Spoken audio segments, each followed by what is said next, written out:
Everybody, welcome back. It's business and it's time to cover the Royal Navy Tech Tree Destroyers. So it's been a long time coming for this line, and it's a work in progress. So don't expect anything to be the same. Expect things to change. Just what those things will be, who knows? We'll see how that goes. But just giving you a quick rundown of each ship as it stands, of course. But as far as the Medea is concerned, at tier 2, I think that this is going to be a pretty popular one for the Seal Clubbers because the detection.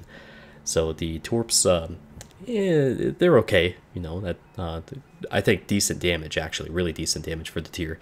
But you could single fire these Torps as well, so you have a 2x2 setup there, which is going to be pretty advantageous in a lot of situations. So that's something that could work out for you, or possibly screw you depending on what you're dealing with. But either way, you just have to think about that a little bit ahead of time. 5.4 kilometer concealment though, without camo, without concealment expert, that's a really dangerous setup. And the smoke screen is fine, better than the Pan Asian, better than the let's see, the German destroyers, but not as good as the American. So I think that's a good spot. Moving on to the Valkyrie. I just need to mention I've got a mean case of the hiccups, and so if my tone changes from ship to ship, it's because I'm cutting a lot, so just yeah, bear with me. Anyways, the Valkyrie is a pretty solid upgrade. Gets an extra turret, gets much faster reload on the torpedoes, which is something that is hopefully well, I'm not sure if you guys know this with World of Tanks, but basically a tier 5, tier 6 tank, if they have the same guns, the tier 6 has better stats on it. So hopefully that's something that we can carry over with here, with some of the stuff here in World of Warships, because I think that's a pretty solid idea. But 12 seconds faster on the torps, and you won't be able to stealth torp without concealment expert. Now with the tier 4 Wakeful, we've got some deviation here. So yes, it does have better torps overall, with a 2x3 setup, 6 kilometers, however, and still slow as balls at 53 knots. But now you have a 6.5 kilometer detection, and again, you need concealment expert to make the most use out of those torps. So I think this is actually going to be something that's going to be pretty interesting to see how people respond to it again. But it does have the lowest hit points at tier 4 as it stands. I mean, granted, it's only a 900 point swing between the lowest and highest, but it's still worth noting. But yeah, it seems like a little bit of an upgrade, but maybe not quite. So just taking a look here at the other ships at this tier as well, as far as their detection and their hit points, so on and so forth. At tier 4, I think that's a really, really popular tier for new people and experienced people alike, and I think this will do well. It just, I haven't played any of these ships yet, so all of this is just pure speculation, but I do think that there's some promise here for this being a pretty damn good ambusher. But you have a 62-second reload on those torps, which isn't bad at all. You throw adrenaline rush in there, you're going to be looking at low 50s, high 40s when you're lower health.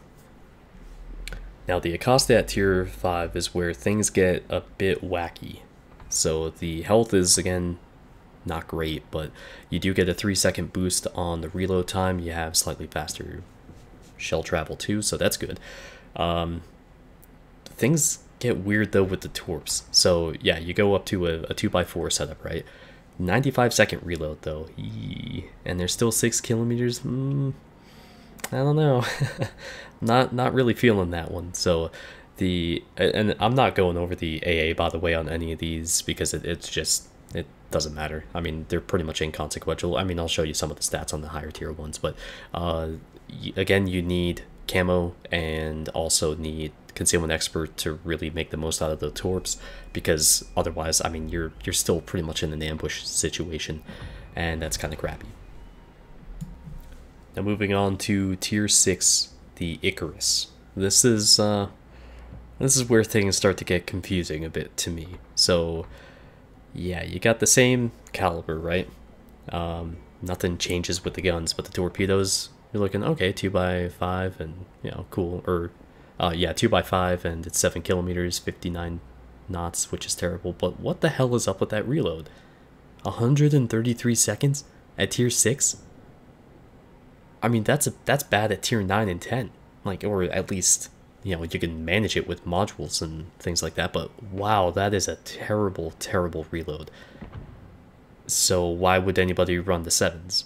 You might as well run the 6s for that ridiculous drop in the torpedo reload, and I don't get the purpose of that at all. So I don't know. To me, that's not an upgrade.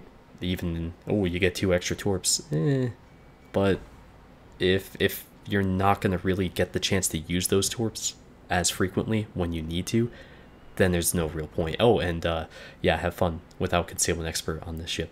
It's gonna be great for people grinding it. I imagine that this ship especially is gonna be that choke point in the line where people either continue or stop entirely.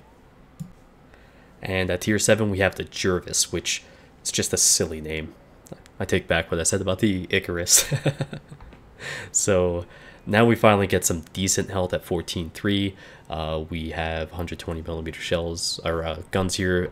They're at least turreted, so now we can boost it up, you know, as far as the gunfire power with a 3x2 setup. And torp reload is 120 seconds, but 7 kilometers. So you have the, again, what I said before, faster reload, just a little bit faster reload on the torps for what you would have got on the upgraded previous tier. So I guess that's worth noting. You would think the AA would start improving. It doesn't. It's inconsequential. So still a decent speed. Overall, these stats are actually fine as far as the maneuverability is concerned.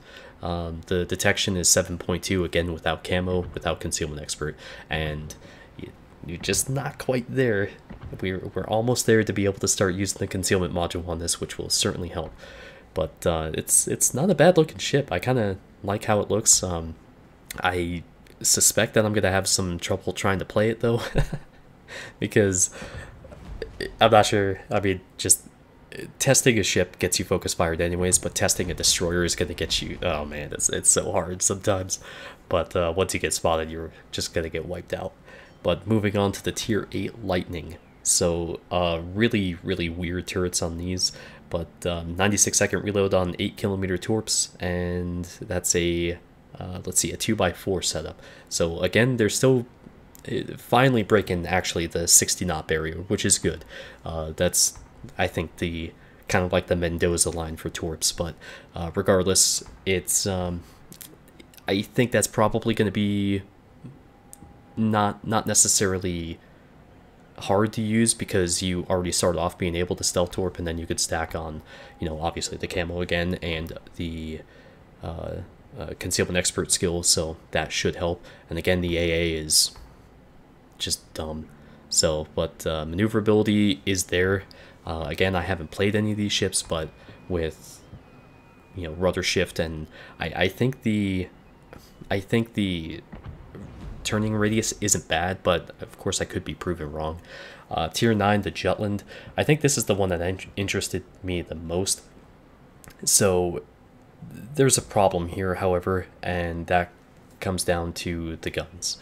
And unfortunately, what we're dealing with here is 114mm shells at tier 9. So you will be required to use IFHE if you want to do a damn thing with these. They have a fast reload, they've got great turret traverse, but they're floaty as hell, 746 meters a second on the velocity. That's no good.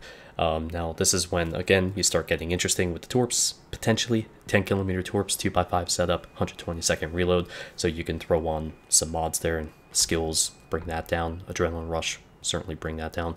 The AA is certainly better. Maybe you'll be able to get away with shooting down a lower tiered spotter plane or something like that, but good luck. Maneuverability is nothing to write home about. It's kind of just more of the same there. And again, you get 7 kilometer base detection and move it on from there. And then we move on to the tier 10 Daring.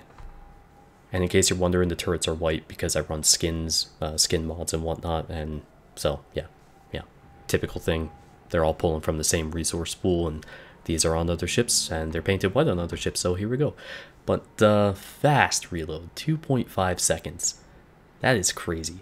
So the turret traverse is fantastic at 7.2. Shell velocity sucks. You know, for their size, the chance of fire is actually pretty good, but yeah, you gotta run IFHE And yeah, basically the torps are going to be the same as the Jutland.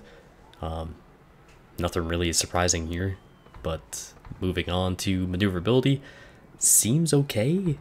I mean, the 630-meter turning radius is kind of the only thing that's making me somewhat concerned there, not because of that it's large, but because I feel like the ship is going to feel like it's larger, kind of like the gearing, where it doesn't feel very maneuverable.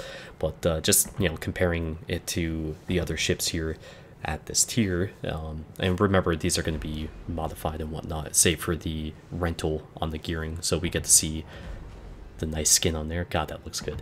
And yeah, so just basically comparing some of the stats here of the unmodded gearing and then the other tier 10 DDs that I have in port, which are modded. So just for comparison's sakes. So, did I pluralize sakes? Whatever. Anyways, so yeah, kind of interesting here. And the Yu Yang is, man, that's a great ship to throw around in the water. It feels really good to just maneuver with that.